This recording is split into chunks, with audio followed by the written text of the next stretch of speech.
मोदी सरकार ने वक्फ बिल पर अपनी मंशा को बिल्कुल साफ कर दिया। वो किसी भी सूरत में वक्फ बिल को लेकर समझौता नहीं करने वाली। गृह मंत्री अमित शाह ने यह साफ किया कि वक्फ संशोधन विधेयक संसद के इसी सत्र में फिर से पेश होगा। अगस्त 2024 में इस विधेयक को संयुक्त संसदीय समिति के पास भेजा गया था। 4 अप्रैल को समाप्त होने वाले मौजूदा बजट सत्र में अब सिर्फ 4 कामकाजी दिन ही बचते हैं। ऐसे में बड़ा सवाल यह कि क्या सरकार वाकई इस बिल को इसी सत्र में पास करा पाएगी। बहरहाल इस बिल को लेकर मुस्लिम पर्सनल लॉ बोर्ड लगातार विरोध कर रहा है। AIMIM प्रमुख अज़दुद्दीन ओवैसी ने वक्फ बोर्ड को लेकर बड़ा बयान दिया। ओवैसी ने कहा कि वक्फ सरकार की प्रॉपर्टी नहीं है, यह उनके बाबा दादा की गाड़ी कमाई की प्रॉपर्टी है। इतना ही नहीं, AIMIM प्रमुख ने चंद्रबाबू नायडू, नीतीश कुमार, चिराग पासवान, जयंत चौधरी पर भी आरोप लगाए और कहा कि हम तुम्हारी इस चीज को माफ नहीं करेंगे। तुम शरीयत पर हमले की इजाजत बीजेपी को दे रहे हो। काशी विश्वनाथ बोर्ड में कोई नॉन हिंदू मेंबर बन सकता? नहीं बन सकता ना। क्यों वहां पे क्यों नहीं बन सकता? यहां पे क्यों बना रहे फिर आप? तो आप ये वक्फ बोर्ड को खत्म करने के लिए, मस्जिदों को, दरगाहों को, खानखाहों को, प्रॉपर्टीज को छीनने के लिए नरेंद्र मोदी की गवर्नमेंट इस तरह के कानून को ला रही है। तो संसद के इसी सत्र में बिल को पास कराने को लेकर सरकार मन बना चुकी है।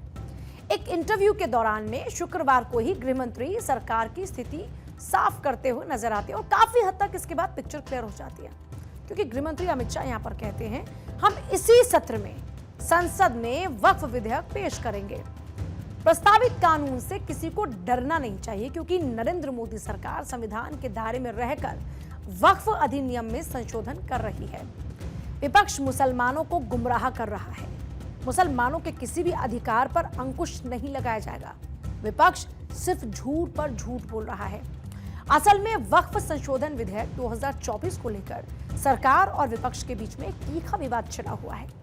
यह विधेयक जो 8 अगस्त 2024 को लोकसभा में पेश हुआ था, वक्फ संपत्तियों के प्रबंधन और नियमन में सुधार लाने के उद्देश्य से लाया गया। सरकार का इस पर दावा है कि यह बिल वक्फ बोर्ड में पारदर्शिता, जवाबदेही और एफिशिएंसी बढ़ाने के साथ साथ करप्शन को खत्म करेगा। दूसरी ओर विपक्ष और मुस्लिम संगठन इसे संविधान के खिलाफ और मुस्लिम समुदाय की स्वायत्तता पर हमला मानते हैं।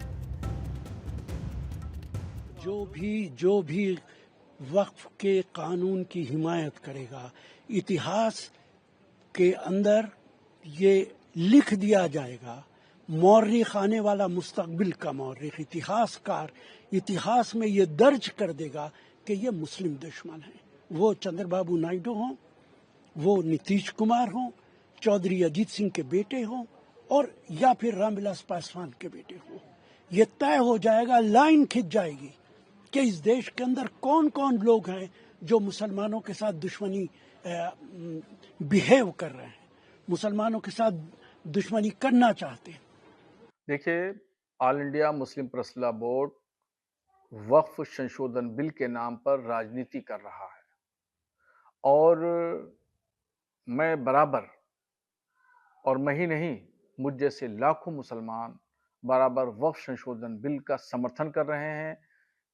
और मैं मांग करता हूं भारत सरकार से कि जल्द से जल्द वक्फ संशोधन बिल पास कराया जाए और उसको लागू किया जाए। होम मिनिस्टर अमित शाह जी ने जो बात कही है, मैं उनकी बात का समर्थन करता हूं।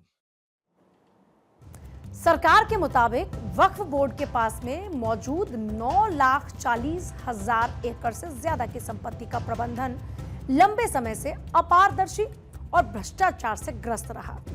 यह विधेयक वक्फ संपत्तियों के दुरुपयोग को रोकने, उनके सर्वेक्षण के लिए जिला कलेक्टर्स को अधिकार देने और बोर्ड में गैर मुस्लिम सदस्यों को शामिल करने का प्रोविजन करता है। संसद ने 1954 में बनाया था वक्फ एक्ट। वक्फ में मिलने वाली जमीन या संपत्ति की देखरेख के लिए कानूनी तौर पर एक संस्था बनी, जिसे कहते हैं क्या? वक्फ बोर्ड। 1947 में देश का बंटवारा हुआ तो काफी तादाद में मुस्लिम देश छोड़कर पाकिस्तान गए। वहीं पाकिस्तान से काफी सारे हिंदू भारत आए। 1954 में संसद ने वक्फ एक्ट 1954 के नाम से कानून बनाया। इस तरह पाकिस्तान जाने वाले लोगों की जमीनों और संपत्तियों का मालिकाना हक इस कानून के जरिए वक्फ बोर्ड को दे दिया गया। 1955 में यानी कानून लागू होने के 1 साल बाद इस कानून में बदलाव कर हर राज्य में वक्फ बोर्ड बनाए जाने की बात कही गई। अब सरकार का तर्क यह है कि इससे गरीब मुस्लिम्स और महिलाओं को लाभ होगा, क्योंकि संपत्तियों का बेहतर उपयोग सुनिश्चित होगा। इस बिल में ट्रिब्यूनल के फैसलों को अंतिम मानने के प्रावधान को हटाकर उच्च न्यायालय में अपील की सुविधा दी गई है, जिसे सरकार न्यायिक पारदर्शिता की दिशा में कदम बताती है। देखिए, वो कमेटी की रिपोर्ट जो है वो लोकसभा में पेश हो चुकी है। अभी बिजनेस एडवाइजरी कमेटी का विषय है, वो तय करेंगे। आंध्र प्रदेश के मुख्यमंत्री एन चंद्रबाबू नायडू ने वक्फ प्रॉपर्टीज की सुरक्षा का वादा कर दिया। 27 मार्च को विजयवाड़ा में राज्य सरकार की इफ्तार पार्टी में नायडू ने कहा कि तेलुगु देशम पार्टी यानी कि टीडीपी हमेशा मुसलमानों के साथ न्याय करती आई है। हम वंचित मुस्लिम परिवारों के उत्थान के लिए प्रतिबद्ध हैं। मुख्यमंत्री ने मुसलमानों की आर्थिक स्थिति में बेहतरी के लिए प्रशासन के प्रयासों पर भी जोर दिया और बजटीय आवंटन और कल्याणकारी पहल पर बात की। उन्होंने कहा कि उनकी सरकार ने अल्पसंख्यक समुदाय के उत्थान के लिए 2025-26 के बजट में 5,300 करोड़ रुपए आवंटित किए हैं। वक्फ संशोधन बिल के खिलाफ all India Muslim personal law board आज आंध्र प्रदेश के विजयवाड़ा में प्रदर्शन करता नजर आया। असल में वक्फ बिल के इस विवाद ने संसद के अंदर और बाहर एक तीखी बहस को जन्म दिया है। विपक्ष का कहना यह है कि सरकार जल्दबाजी में यह बिल पास कराना चाहती है, जिससे ध्रुवीकरण की राजनीति को बढ़ावा मिलेगा, जबकि सरकार का इसमें आरोप यह रहा कि विपक्ष वक्फ बिल को तूल देकर तुष्टीकरण की राजनीति की कोशिश कर रहा है। संयुक्त संसदीय समिति यानी जेपीसी, जिसमें इस बिल पर चर्चा के दौरान जमकर हंगामा देखने को मिला। विपक्ष ने जेपीसी के रिपोर्ट से असहमति भी जताई और इसे पक्षपातपूर्ण करार दिया। वहीं सरकार ने 14 संशोधनों को स्वीकार कर इसे पारित करने की दिशा में कदम बढ़ाया।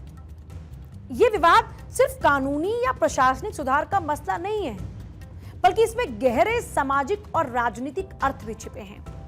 सरकार इसे सुधार का कदम बताती है, लेकिन विपक्ष और आलोचकों के लिए यह अल्पसंख्यक अधिकारों पर हमला है। इस बिल का भविष्य अब संसद के बचे 4 दिन में तय होने के आसार हैं, लेकिन तब तक यह मुद्दा भारतीय राजनीति में उबाल लाता रहेगा।